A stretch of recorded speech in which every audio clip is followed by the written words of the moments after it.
जय श्री राम दोस्तों। रात के 1 बजे थे। बारिश बेतहासा गिर रही थी।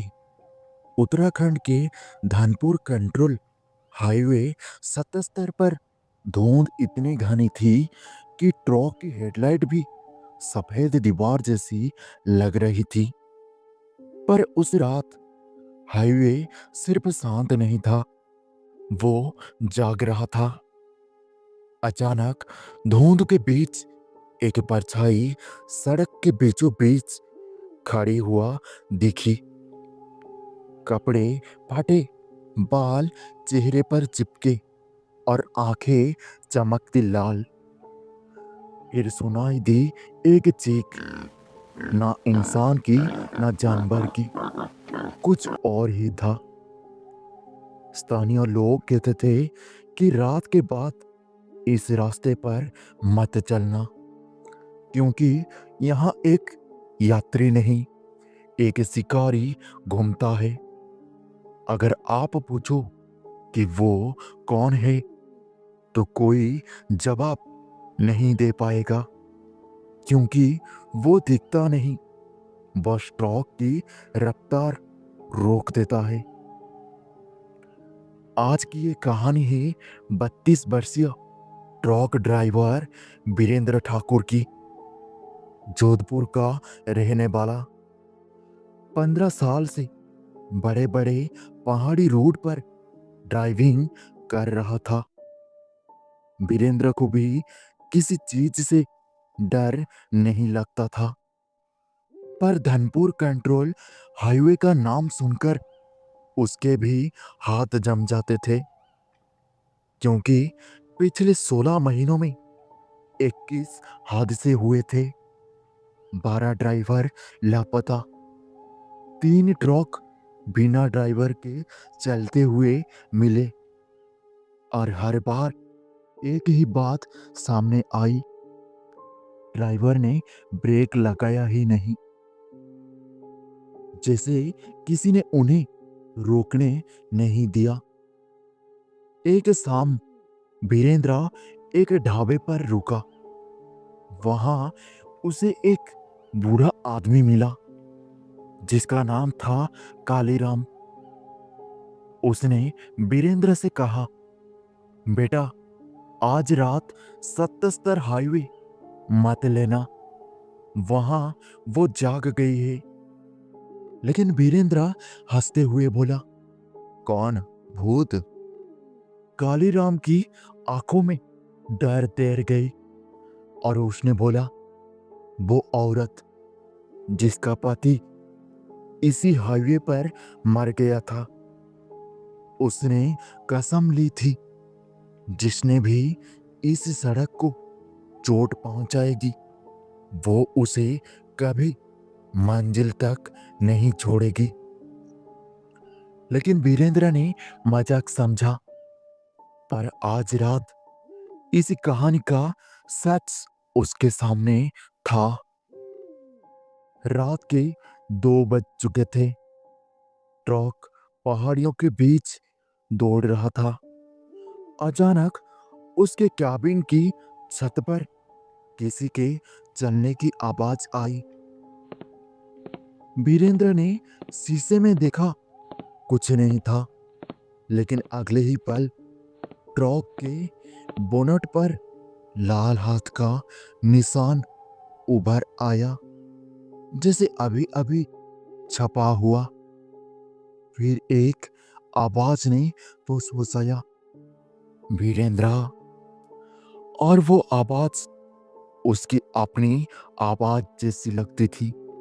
और अचानक ट्रक का स्टीयरिंग अपने आप मुड़ा और हेडलाइट के सामने एक औरत खड़ी थी। उसकी आंखें सीधे वीरेंद्र की आंखों में घुस रही थी, और अगले ही पल वो गायब हो गया।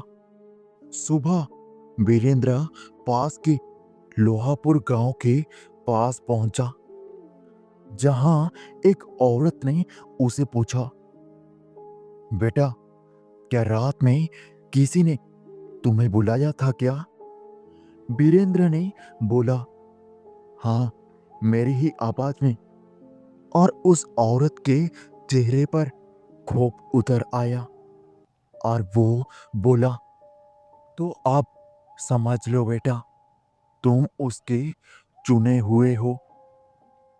अब वो तुम्हें जाने नहीं देगी। अब वीरेंद्र खुद भी कांप चुका था। अगली रात वीरेंद्र ने ट्रक में कैमरा लगाया, लेकिन फुटेज में दिखा धुंध में एक धुंधली आकृति ट्रक के करीब आती है।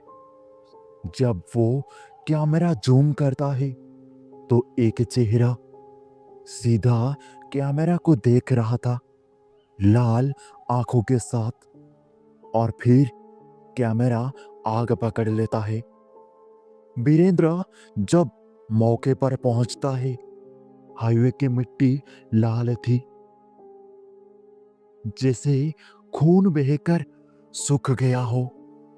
और उसके बीच एक स्त्री के उल्टे पैरों के निशान था।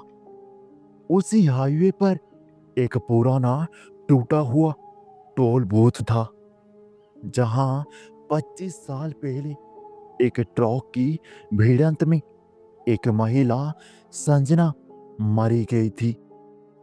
उसका पति मर चुका था और वो उसे बचाने भाग रही थी।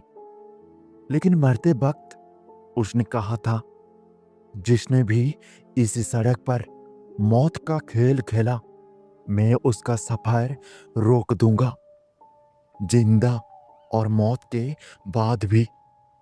अब उसकी आत्मा हर गुजरने वालों को खतरा समझती थी। जब वीरेंद्र वहां पहुंचा तो अचानक हवा रुक गया और पीछे से एक स्त्री की सांसें आई। वीरेंद्र, तुमने बहुत देर कर दी। जब वो पीछे मुड़ा तो एक औरत घुटनों से जमीन को छूती, लंबी टूटी गर्दन के साथ उल्टी लटक की थी। उसकी आंखें जल रही थी और वो बोल रहा था, आज तुम रुकोगे। और वीरेंद्र को टोल बूथ के तहखाने में एक पुरानी फाइल मिली, जिस पर लिखा था, संजना आत्मा नहीं बनना चाहती थी, उसने सड़क की रक्षा करनी थी। लेकिन बदला लेने आए लोग ने उसकी आत्मा को इस हाईवे से बांध दिया। जिसने भी सड़क को नुकसान पहुंचाया वो उसे रोकती थी। और उसी फाइल में एक लाइन थी, सड़क का सच्चा रक्षक उसे मुक्त करेगा। और वो नाम था वीरेंद्र ठाकुर। उसी फाइल के अंदर वीरेंद्र को मिलती है एक पुरानी तस्वीर, जो तस्वीर संजना और उसके पति की थी। और वीरेंद्र उसके पति जैसा दिखता था, इसीलिए आत्मा उसे पहचान रही थी। लेकिन वो भ्रम में थी। उसे लगता था वीरेंद्र वही है जिसने उसे बचाने में देरी की थी। वीरेंद्र अब उस मोड़ पर खड़ा था जहां संजना की मौत हुई थी। अचानक चारों तरफ लाल आंखें चमकने लगी और हवा ने चीख मारी और संजना प्रकट हुई, बाल उड़ते हुए, चेहरा फटा, होठ सील गए और आंखें खून की तरह लाल। वो वीरेंद्र पर टूट पड़ी। वीरेंद्र चिल्लाया, संजना, तुम गलत समझ रही हो, तुम रक्षक थी, शिकार नहीं। और संजना रुक गई। तूफान शांत हो गया और धुंध बैठ गया। वीरेंद्र ने वो पुराना दस्तावेज उसके सामने रखा और उसके लाल आंसू जमीन पर गिरते ही हवा धुंध बनकर उठी। संजना बोली, मेरी कैद तुमने तोड़ दी, और वो गायब हो गई। हाईवे पहली बार शांत हुआ। अगली सुबह ड्राइवर ने कहा, सड़क जैसे हल्की हो गई। लेकिन उसी रात वीरेंद्र के ट्रक के दरवाजे पर एक आवाज आई। जब उसने खोला तो कोई नहीं था, बस जमीन पर लाल मिट्टी के एक निशान और धुंध से आती आवाज, हाईवे की रक्षा कभी खत्म नहीं होती।